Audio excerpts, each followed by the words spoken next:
And with this planting, we could stay in one place. We would not be at the kind of whims of this grand seasonal variation.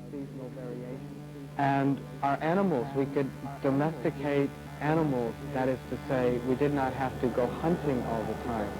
We would begin to domesticate cows and keep them in pens, and sheep and goats and things like that would begin to occur.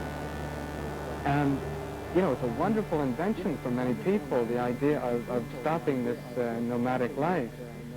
Others were not so sure that this was a great idea, because there was a great virtue in the nomadic life in many ways as well. But history rolled on, and what began to happen is, as you begin to settle and to nucleate, you began to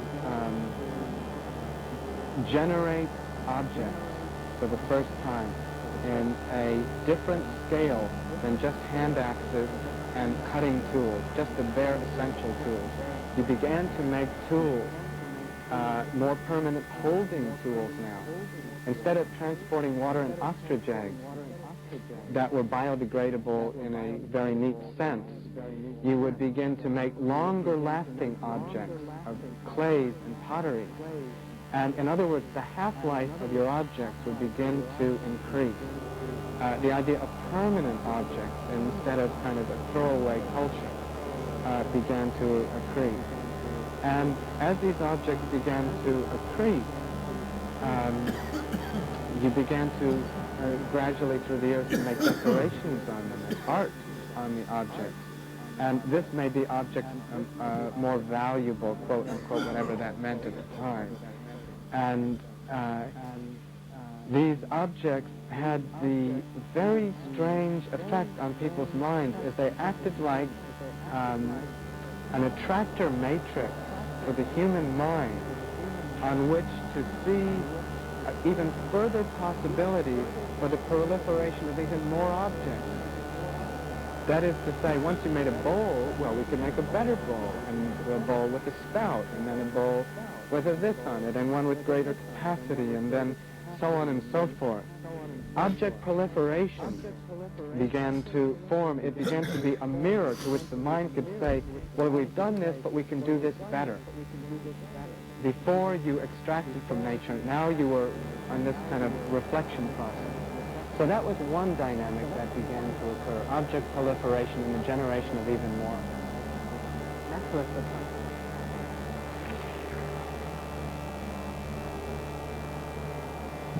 How's that? See so many people here. Once again, this strange, magical moment when we come together again, or perhaps for the first time. You having come from wherever you came from, me having come from the slopes of the world's largest active volcano, actually, but via Manhattan and Austin last weekend. And the purpose of these things is sort of to check the state of the condensing collective understanding about what is going on in the world, or what might be going on in the world. This, it seems to me, is the subject worth talking about. What is going on? How can you find out what is going on? How do you know when you found out what's going on? Can one know what is going on? And my involvement with this is no different from your own. A sincere desire to untangle these questions before the yawning grave closes over the enterprise and the entire thing becomes moot. One has, a window of opportunity somewhere between 0 and 100 to solve or understand or penetrate or appreciate or come to terms with the conundrum of being, this amazing circumstance in which we find ourselves, both individually and All right, welcome back collectively. to the ZnZerna Music Hour. We You may find hear some ourselves, strange effects somewhere on my between the voice. It's because I've slime got a and the lot of microphones archangel, in this room. making our way perilously over the... A lot of microphones in this room, and some of them are picking up my voice as well as some other things. That being said, we've got some other things on these microphones.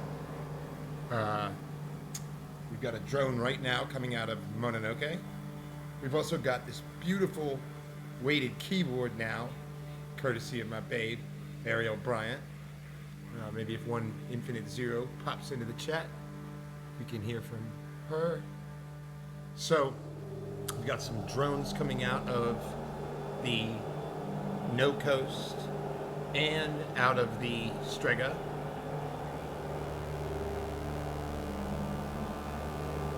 That's the more distorted Strega drone there. What up, Footbags? Tonight's going to be really kind of experimental. I got a number of things. Right now, what you're hearing, this sort of whooshing that is happening, I'll show you where it is. It's coming up. That. Pardon me. Is a crash cymbal being vibrated by a solenoid. It's going to be coming in and out and changing its tone.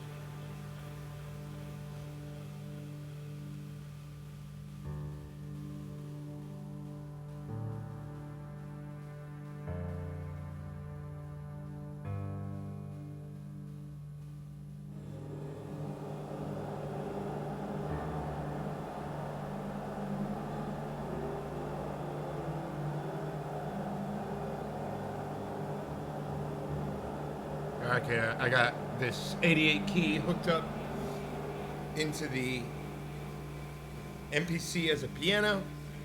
I've got some drums.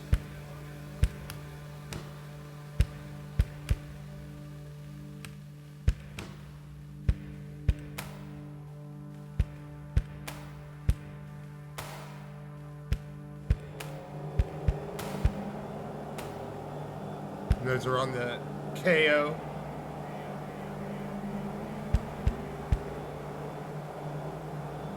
Now, to round out these physical objects,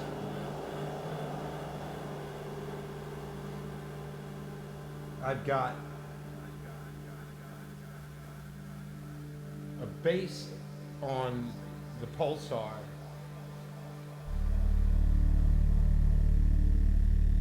that has a little addition on top with the No Coast.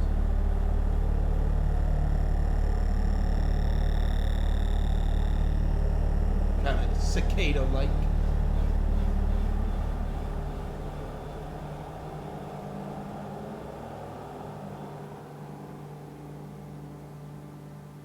And then I've got two other objects. The bell,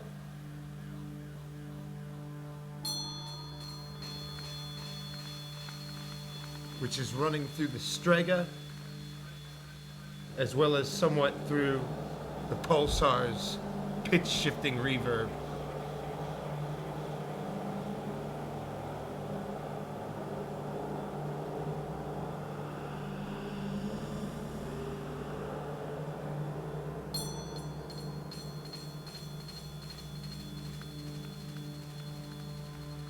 Gives you that squelchy cool atmospheric stuff. And then around the back of the tower, I've got a little ring that's hooked up to a solenoid, and it goes off when I hit this.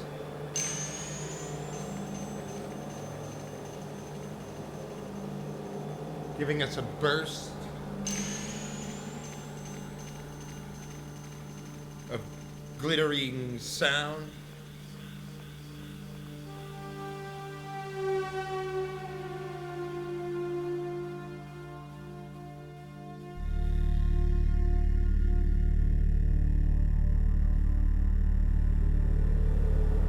And I got Terrence McKenna on the tape decks. Carry words live.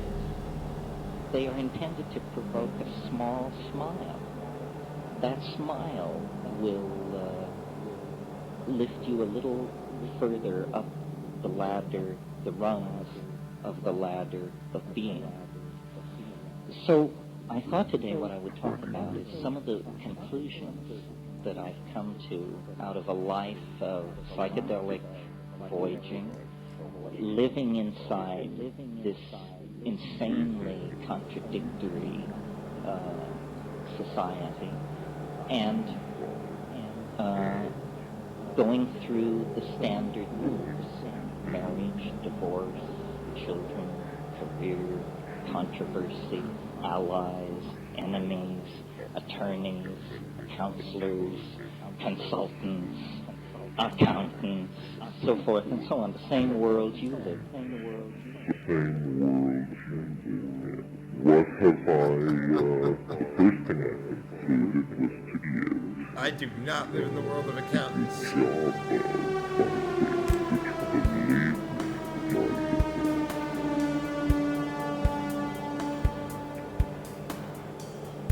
the conclusions that I've reached politically correct anyway. I'm very happy everyone to be what I did, what I see, and there's no sign.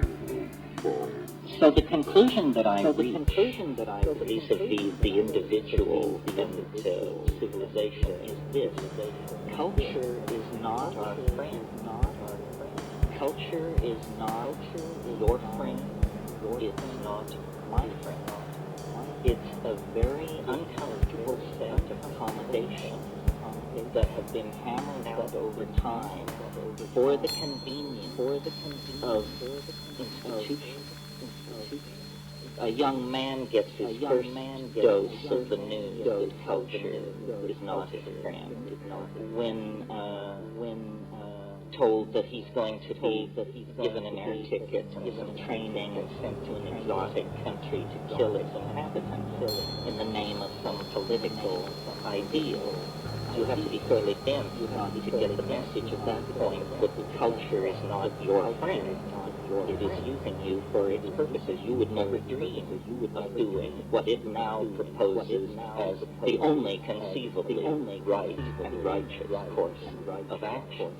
Well, that's a black and white, a stark and enormous example of what I'm talking about. But I think every day, in thousands of ways, we betray our impulses toward wholeness, toward community, toward freedom, toward the spirit, by genuflecting to cultural values that are scurrilous or toxic or simply wrong-headed or obsolete.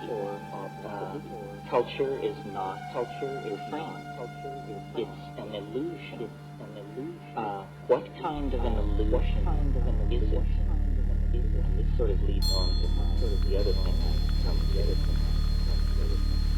What up, Seas Futures? Good to see you too. It's a childish illusion.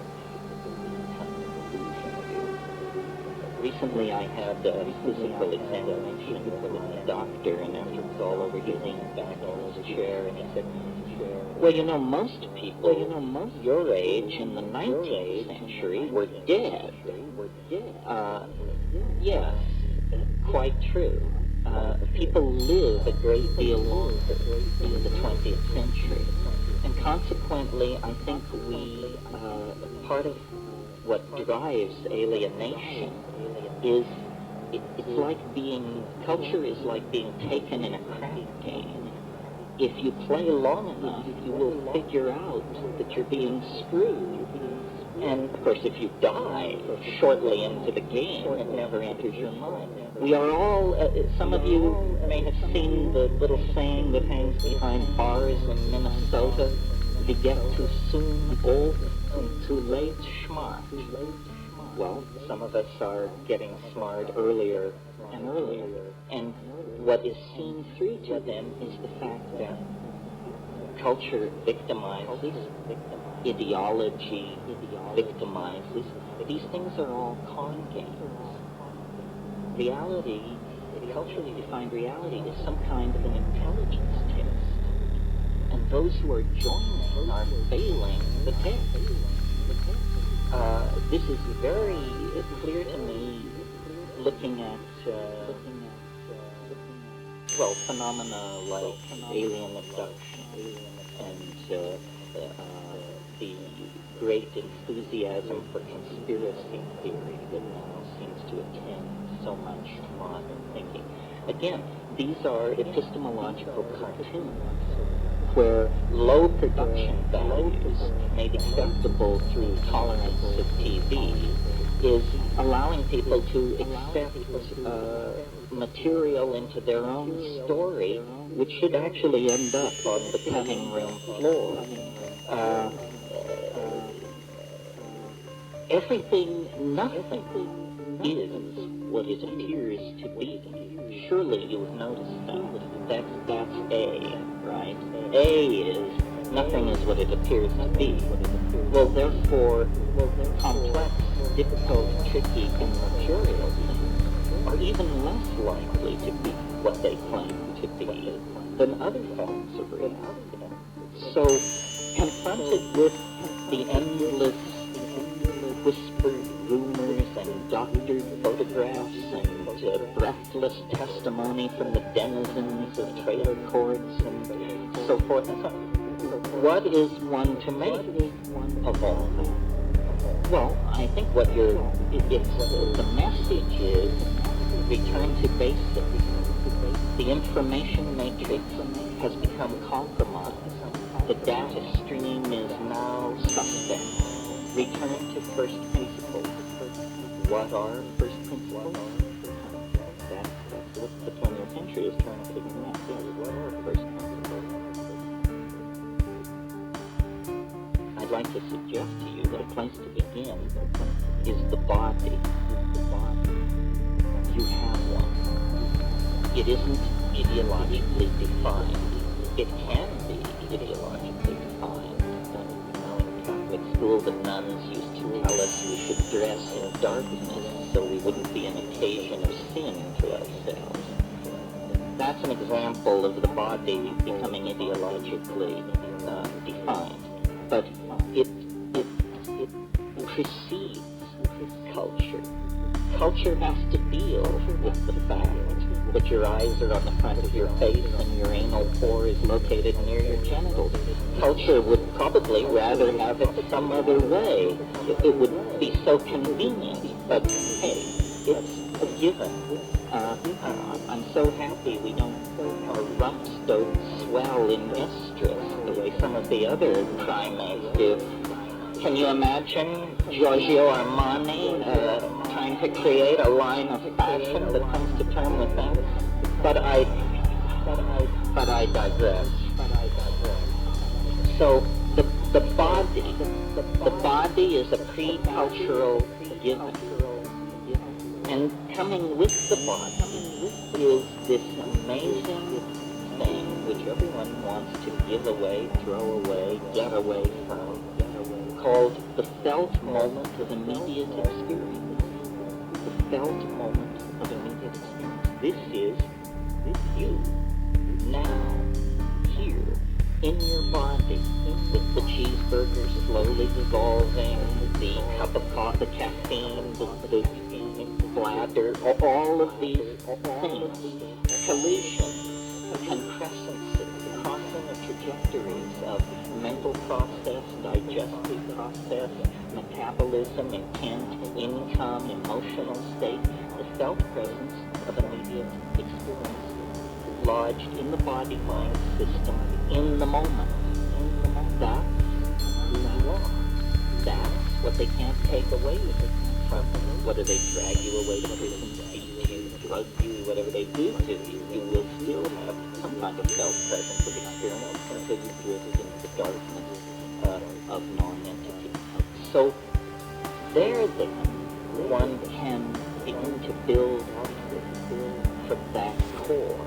Say, aha, so the stuff of understanding is not information passed by culturally validated coding systems among the primates at high chatter rates. In other words, the truth is not in the public space or the historical space. The truth is in the felt space of the body in the moment. Well, so some great religions have gotten this far, and they, whatever they are, and there are many of them, come at last to advocate something called meditation, which has many guises and travels under many methods, but what it primarily is attention to attention. And what it primarily reveals in the ordinary metabolism is, frankly, bloody little. Good meditators will tell you how incredibly boring it is.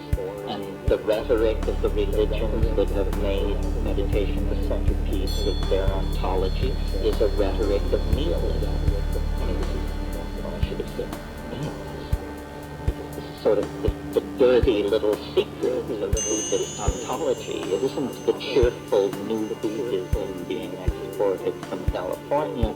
It's the old style Nagarjunian Buddhism that says, it is an emptiness within an emptiness, after an emptiness, before an emptiness. This is Nagarjuna, the nature of Bodhi mind. But, interesting, meditation, pursued not for years or lifetimes, but pursued as a cultural project over centuries, leads not to a clarifying of this philosophical emptiness, but to a discovery that the depths of nihilism, the depths of non-entity are in fact multiferous, not a plenum, not an undivided platonic thing, but an environment of spirit, meaning, power, intentionality, entities, intelligences, levels, swarming in the imagination. And these things can be accessed through drugs, through extraordinary physical practices or ordeal, through various kinds of driving of physiological systems like sonic driving, through drumming, or physiological driving through repeated chanting, and then the ordinary boundaries of culture and of body dissolve into a much larger realm, the imagination. And it is this imagination that I think is the place to put our attention. The imagination is a dimension of non-local information. Quantum physics is now moving towards securing the idea that in some kind of a mathematical superspace, all particles in the universe maintain a kind of superstate of connectivity called Bell's non-local connectivity. What this means to me is that the imagination is literally another dimension, a dimension that is non-local. Now, the mind, the animal mind, the human mind, the Paleolithic mind, evolved as a master coordinator of sensory data coming into the body from the senses about the level of threat and danger in immediate three-dimensional space. That's the mind's evolutionary function, to preserve the body, preserve the genetic stream of unfolding by detecting and avoiding the threat. And so our minds have evolved in the same way that water takes the shape of its container. Our minds have evolved to take the shape of three-dimensional space and time under cultural environmental pressure. Well, we've paid a huge price for it. It probably also has ensured that we're fearless activists to do something. But it's been a long time since the instantaneous reflex to bash the brains out of anything moving near you that's unfamiliar has served us well. You know, I mean, that got old 12,000 years ago. The entire enterprise of civilization has been about something else. The felt presence nearby, ineffable, unsayable, but uncannily penetrating of beauty, of mathematical connectivity, of supernatural power. And so these are the things, the exploration of which, the singing about of which, make us human beings. The exploration of the universe of the unseen is the business of human beings. It's why we are the way we are. It's why we will be the way we will be. It's how we got where we are. How is it done? It's done by dissolving ordinary cultural bounds, by perturbing consciousness, and by paying careful attention to the result and attempting to build models therefrom. Now, in the last few thousand years in the West, this enterprise has been tamed by priestcraft, which combines the enterprise with judicious politicking and a certain amount of athleism. Before that, the enterprise was untainted by such secular.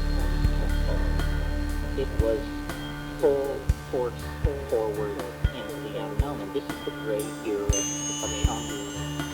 And what is shamanism but philosophy with a hands-on attitude? Philosophy not made around the campfire, but philosophy based on the acquisition of extreme experience. That's how you figure out what the world is, not by bicycling around in the burbs, but by forcing extreme experience. The reason people refer to psychedelic endeavors with the vocabulary of travel, taking trips, and so on, is because that is an extreme endeavor. It's the same endeavor. It's the leaving behind of the values of your own culture. You know, take nothing but a change of clothes, fly to Benares, and take up residence at the Sassanid Ghat among the Charas sadhus, and I guarantee you, whether you resort to psychedelics or not, you will experience boundary dissolution, a reorienting of categories, and a reframing of your perspective on your life and your being. So extreme experience is the necessary key. This is true in all forms of endeavor. I mean, if you want to understand the atom, you have to smash it. You know, sitting around looking at it, it will never yield its secrets. You have to smash that sucker to bits, and then collect the pieces, and then examine exactly how it all came apart. In the same way, and without going too far afield for the pun, we must smash ordinary consciousness, get smashed, and then look at the pieces flying in all directions and say, gee, I didn't know minds could do that. Well, they can't in the workaday roads of living inside the little box constipated behaviorism. So extreme experiences, but you don't want these experiences to be too extreme, or you will sever the connectivity among the various subsystems, and then we'll have to bury you. And this is always a huge strain on those left behind. So there is a practical element here, which is, okay, so we want to have extreme experiences, but we don't want to have such extreme experiences that we don't live to tell the tale. We want control to some degree over these experiences? Well, this is where the incredible thoroughness of our human ancestors comes to our aid. Throughout time and space on this planet, our remote, the tribal societies that preceded us, all of their business to discover, catalog, and learn to manipulate plants in the environment as the carriers, as the sources of chemical compounds in the environment, which would work extraordinary transformations on consciousness without physical harm, without physiological damage to the organism. And of all the many ordeal, abandonment in the wilderness, sexual abstinence, hanging by your pectoral muscles from bullets in the sun for days, all of these sorts of things, of all of these psychedelic plants and their judicious use is arguably the most effective. One of the things about systems like this the most effective is that and the least invasive. And the small most changes can have big effects, so you have to be careful if you're not ready to destroy the whole thing these yet. long-term consequences. Well, this was not news or even controversy anywhere in the world until within the confines of the 20th century, basically. The presence of these substances in plants began to alarm the order-keeping forces of the high-tech industrial democracy. An issue separate from the issue of stimulants and depressants is an issue separate from the issue of addiction and dependency. These things are not stimulants or depressants, and they do not cause addiction or dependency. What they cause is what I'm advocating, a fundamental revaluation of cultural values. Because culture, as we're practicing it currently, is causing a lot of pain to a lot of people and animals and ecosystems, none of whom were ever allowed to vote on whether they wanted this process to go in this direction. We do not feel what we are doing.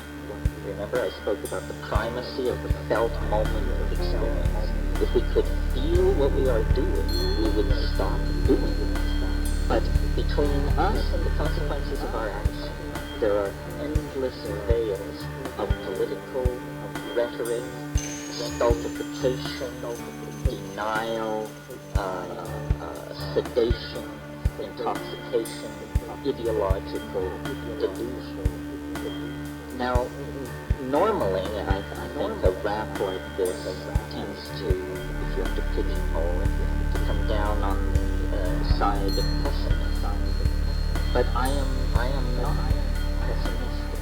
I see everything as though it were integrated and connected. There is an unfolding and a plottedness about our situation. It's not for nothing that at the very pinnacle of the age of faith in the machine and science and male dominance and projection of strategic weaponry and so forth and so on, that there should come from the gentler societies of the world, from the rainforests and high deserts of the world, the news of these plants. You know, the Western mind, the cataloging mind, the Cartesian mind, and its frenzy to locate, list, isolate, and define everything, carried these plants and substances over the past 150 years into the confines of our society, and they are much like Trojan horses, left there by the bedraggled, beat down,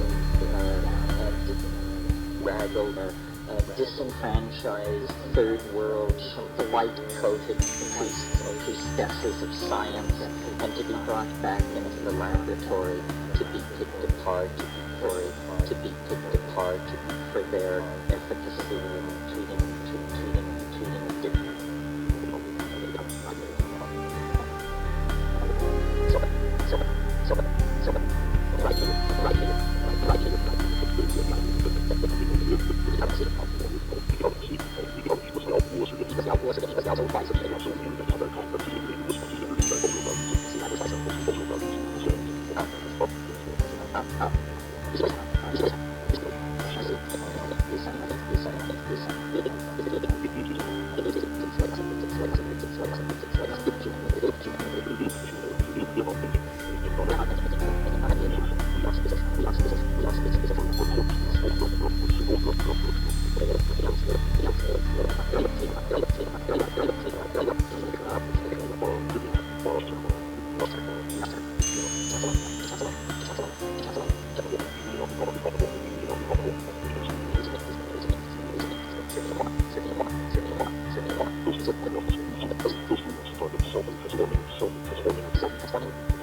The flowering plants and the higher mammals all arose in the wake of this planet-scouring catastrophe.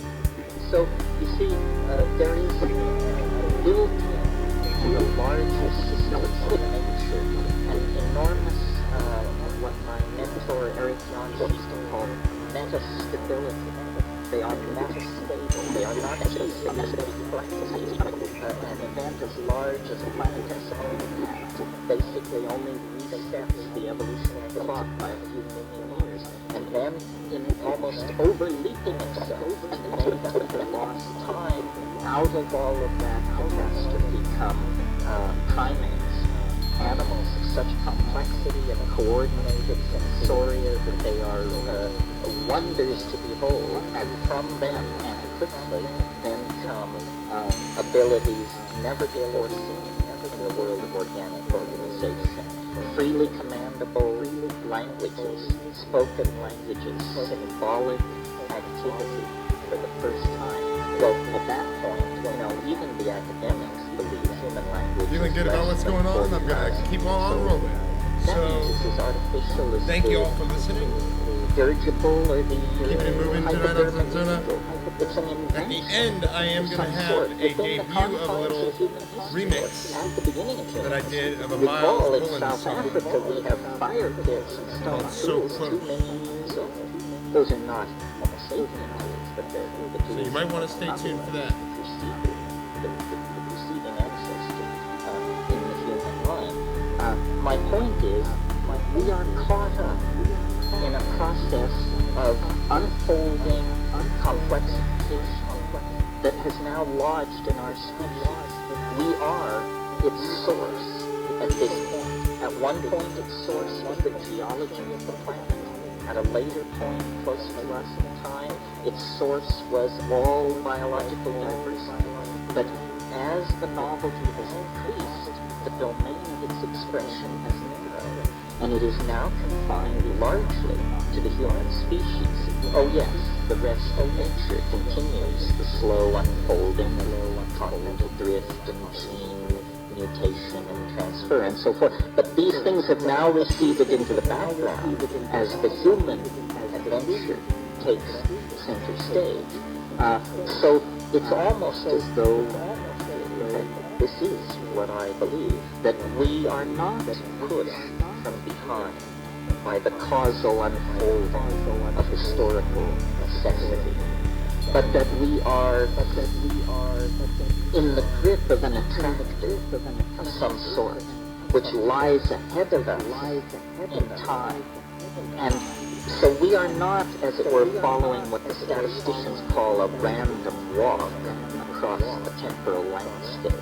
In fact, the temporal landscape is a canyon with incredibly steep walls, and we are only free to move within very narrow confines as the grip, almost the morphogenetic intensity of the attractor at the end of time increases its penetration and its hold over our imaginations, our city plans, our technologies, our religious ontologies, our medical strategies, and so forth and so on.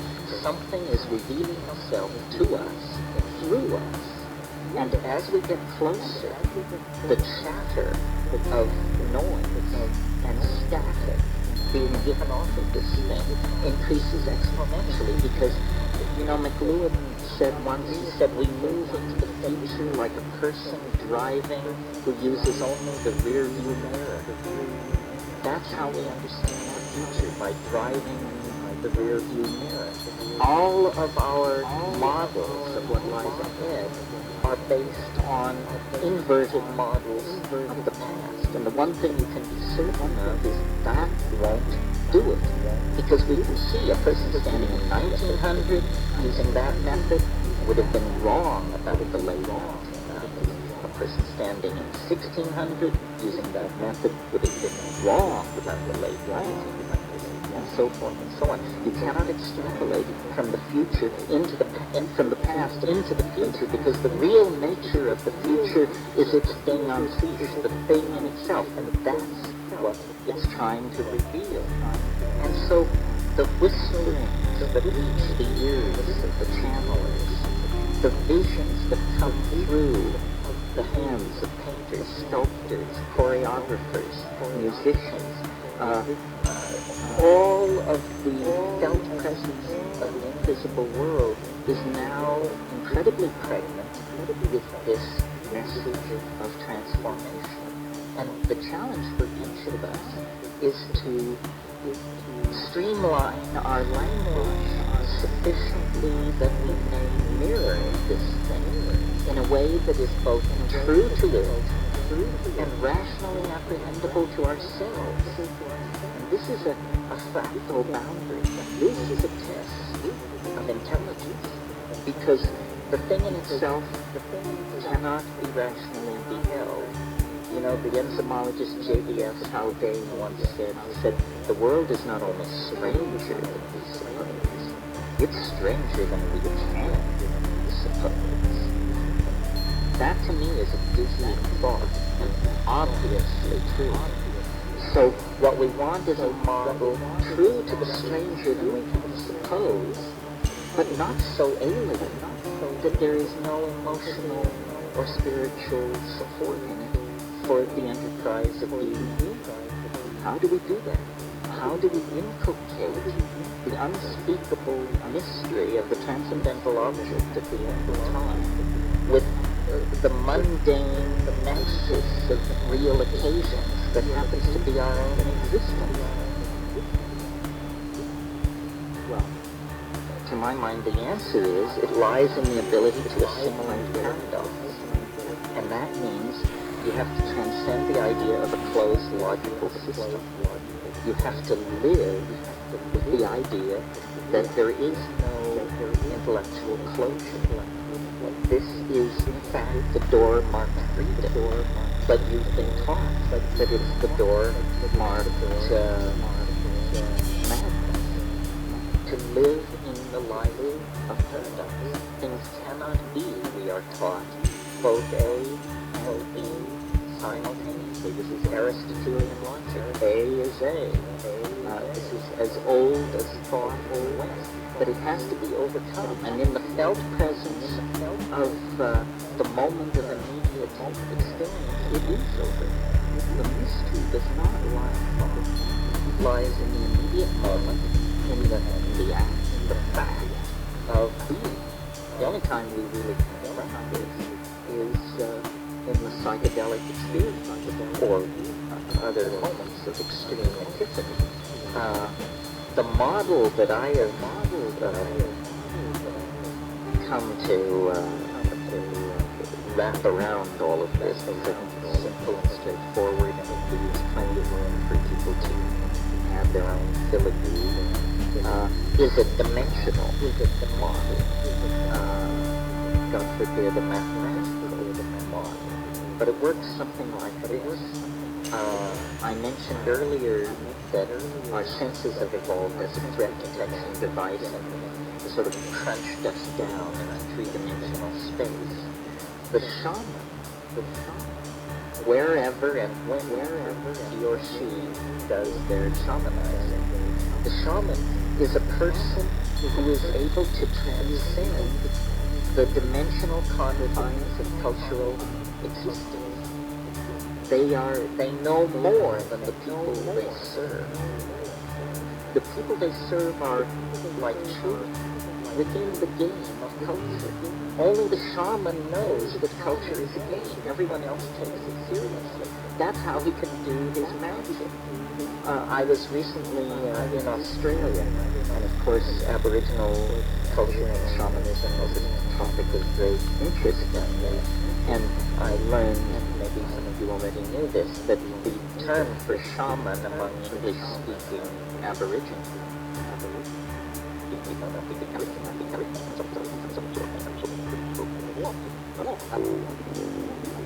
a clever fellow. And if someone says, I am a clever fellow, they are making a professional claim of great weight. But I love that, because it says it all. You know, a clever fella. When I was in the Amazon in my exploring days, we would go up these rivers to these bare-ass folks and to spend time with them.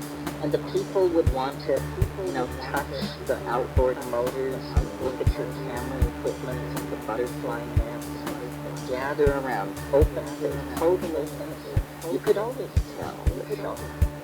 Because first of all, he usually didn't come out to see who was there, even though no one ever came, even though the people had visitors once every 6 months.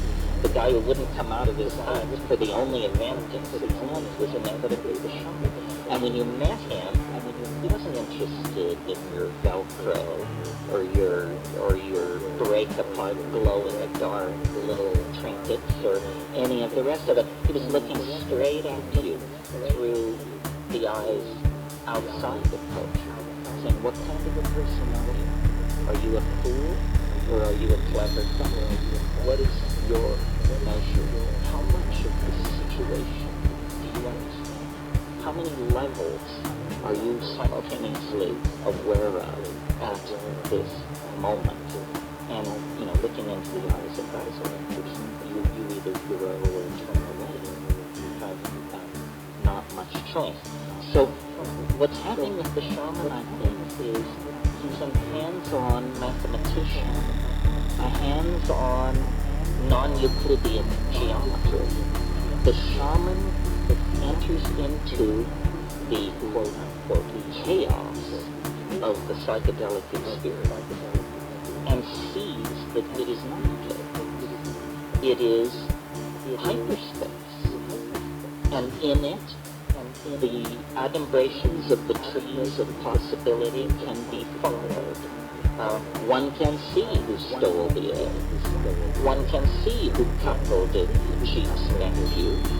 One can see who will die and who will live. One can see how the weather is going to change, and one can know where the game went.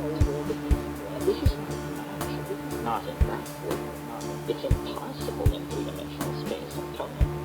But in fourth-dimensional space and time, it not only is possible, it's inevitable and unavoidable. It's a different kind of way of being with the information. And, I'm sure many of you have your own psychedelic epiphanies that are as gripping and as fascinating as anything that has happened to me.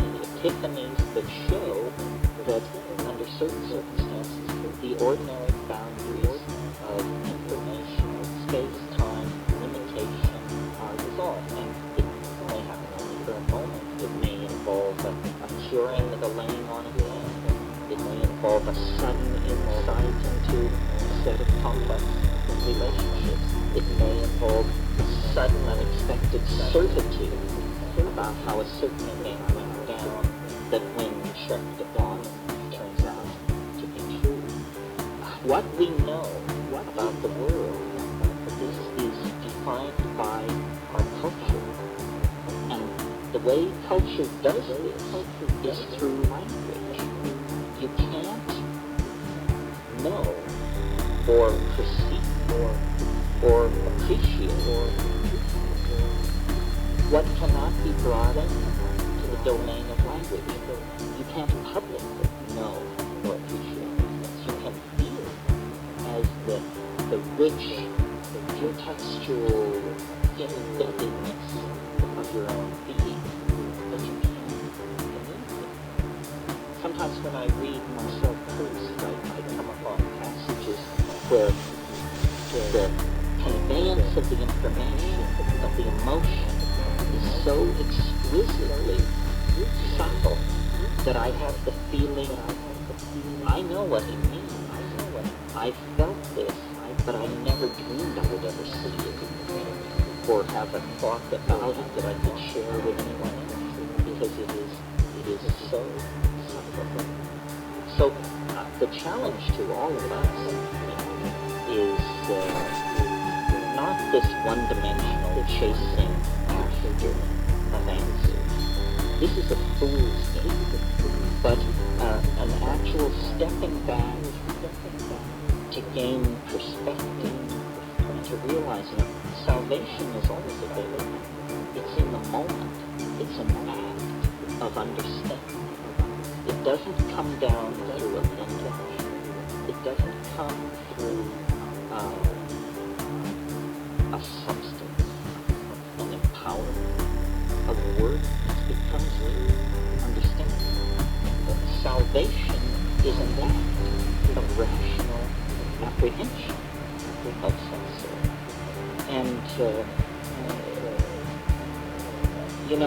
I really believe that we are now in a relationship to the transcendental objects of the end of time, such that the revelations are daily. The unfoldment, the connectivity, we can see light at the end of the tunnel. I mean, I've had long term. I've been thinking like this since 1968, talking about it like this since 1980, but I never knew how it would come, what it would be.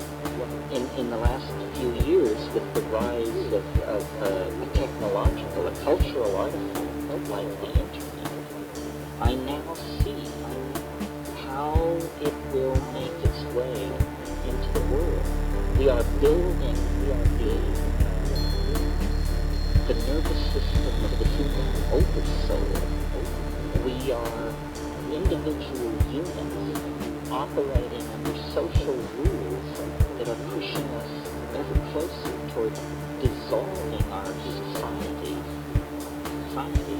human groups run by rules, into telepathic collectivities of some sort. And the chaos of the internet is chaos only to the constipated order freaks of the Hobbesian sociological machine. It makes them uncomfortable because they can't find the head, they can't find the heart. But it's head and heart that have distorted and made institutions so abrasive and uncomfortable for the people who inhabit it. So I really believe there is no contradiction between technology and spirit. There is no contradiction between the search for intellectual integration and understanding and the psychedelic experience. There is no contradiction between ultra-advanced hyperspatial cyberculture and Paleolithic archaic culture. We have come to the end of our sojourn in matter. We have come to the end of our separateness. This is all very scary. None of us know what it means, but the forces that have been brought into being are now beyond the control of any institution or any strategic planning committee or any banking committee. These things have a life of their own. There is a morphological unfolding occurring on this planet. It is bringing forth some entirely new order of being. We are privileged.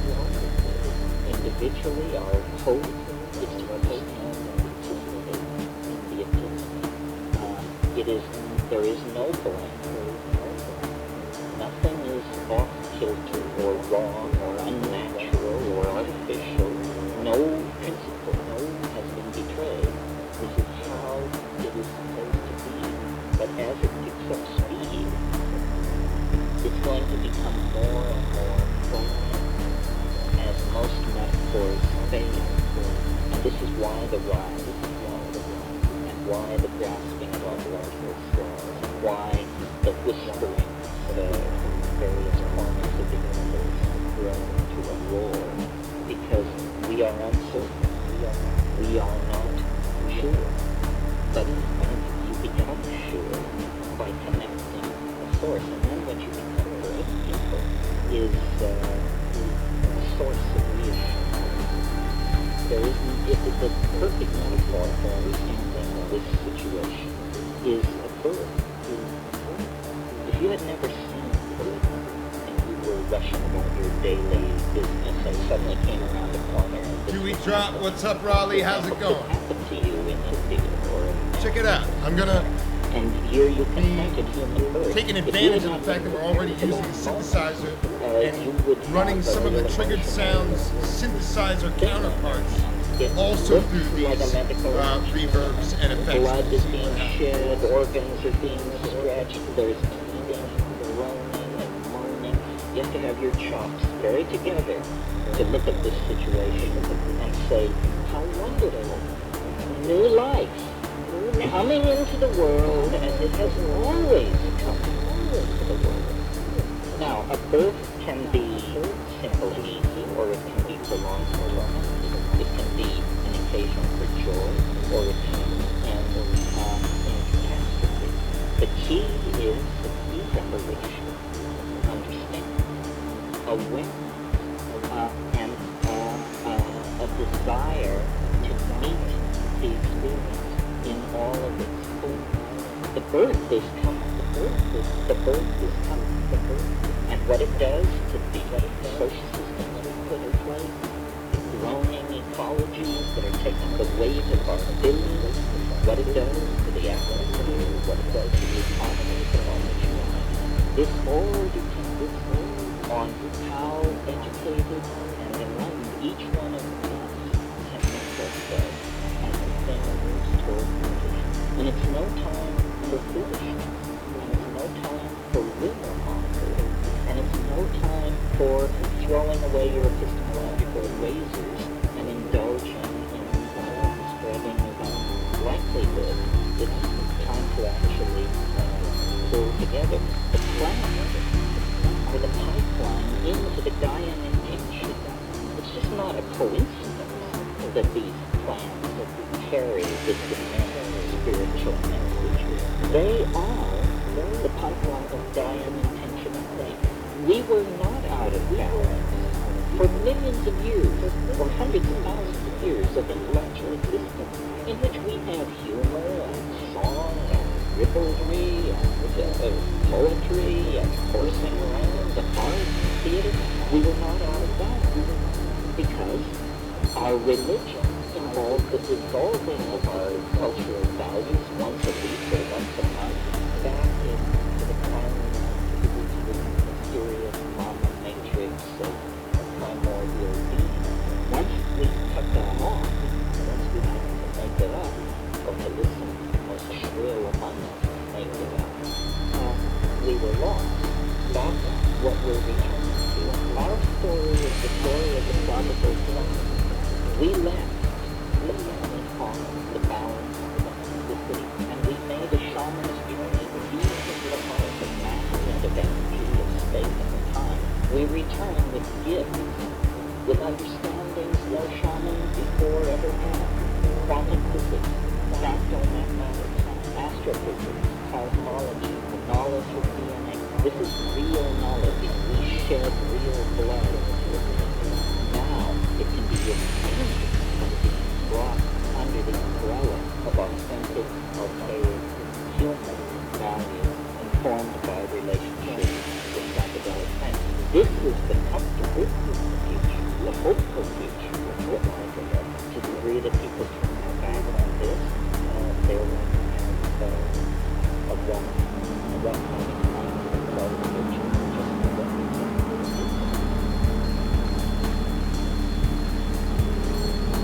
Okay, that's my wrap on you.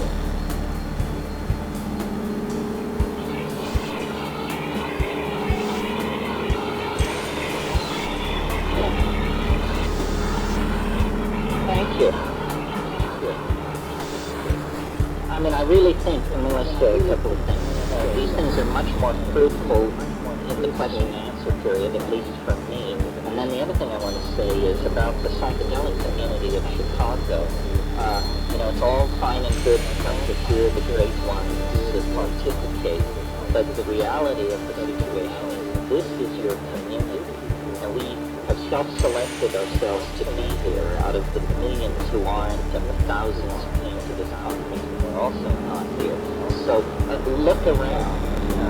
Somebody in this room has what you're looking for, and it probably isn't me. We used to stand out, but then our sartorial choices triumphed everywhere, and now we look like everybody else.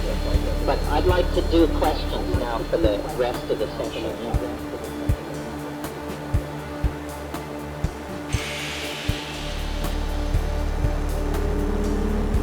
Yeah, I stay away. I stay away from talking about my own mathematical theories because the rule of mathematics is guaranteed to clear a hall in most situations.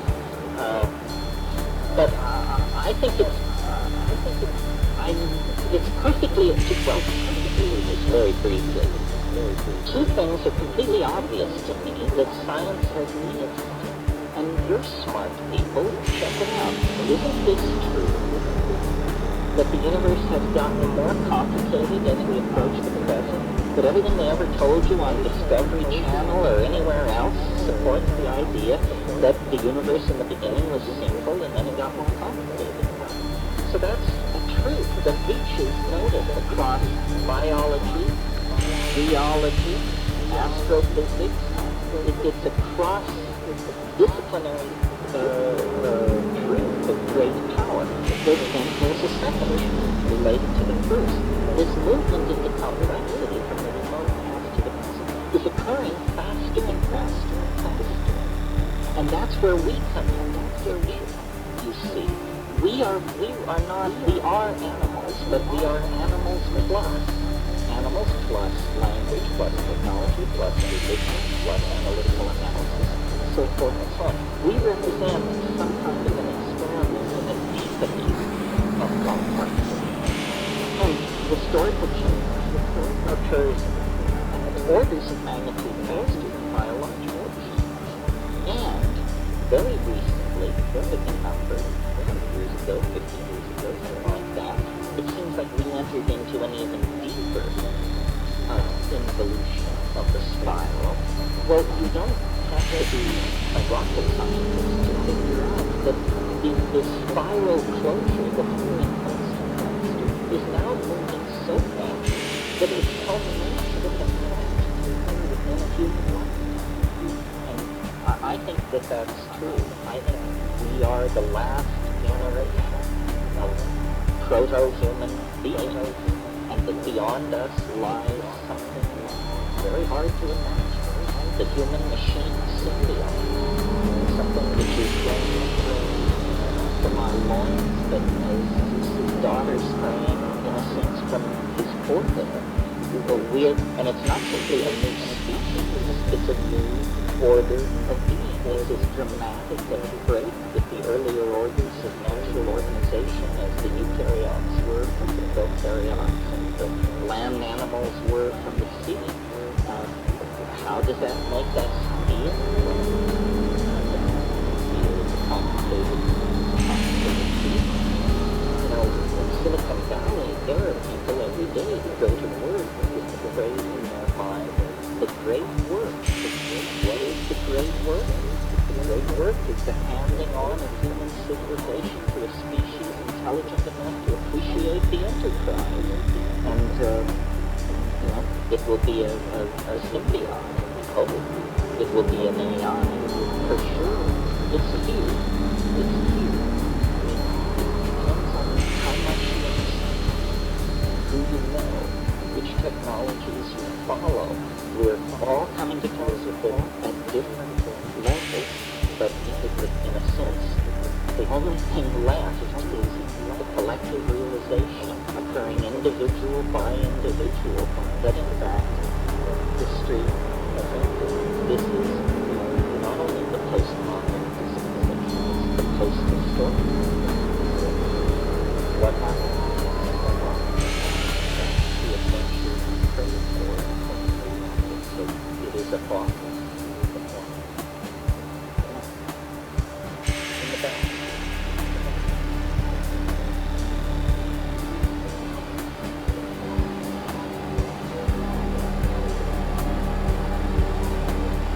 Oh, thanks for bringing that all up. Heaven's Gate. Well, you know, we only have an hour and a half here, and I have a lot of ideas about all of this. I think, you know, that was a perfect example. Ideology kills. It is not a childish game. Ideology kills. And I was very amused. I mean, the kind of gay thing was a tragedy, but there were curious aspects to it. I mean, it was the week before Easter. All around me, I heard people saying things like, you know, how could people believe such crazy stuff? And by the way, honey, did you get a dress for service so we can go and celebrate the resurrection of the Redeemer?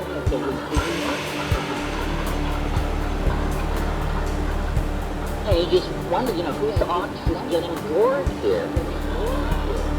Because something is absolutely nuts, that 400 million people believe it, that makes it okay, but if 20 people believe something nuts, that's a cult.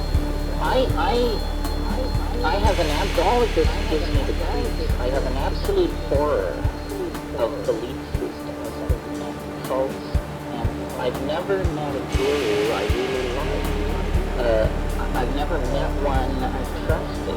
And, you know, Alice Roosevelt Longworth, Teddy Roosevelt, some relative, I don't know, anyway. She used to say at these White House dinners that they would give in the Roosevelt administration, she said, if you have nothing good to say about anyone, sit by me. And I'm sort of in that position. Being on the celeb circuit and so forth, I have a chance to sort of be behind the scenes. And since I wasn't appointed, or nobody ever came to me, I feel free to report to you because I identify with you. I don't identify with Matt. I identify with you. And I'm telling you, you know, keep one hand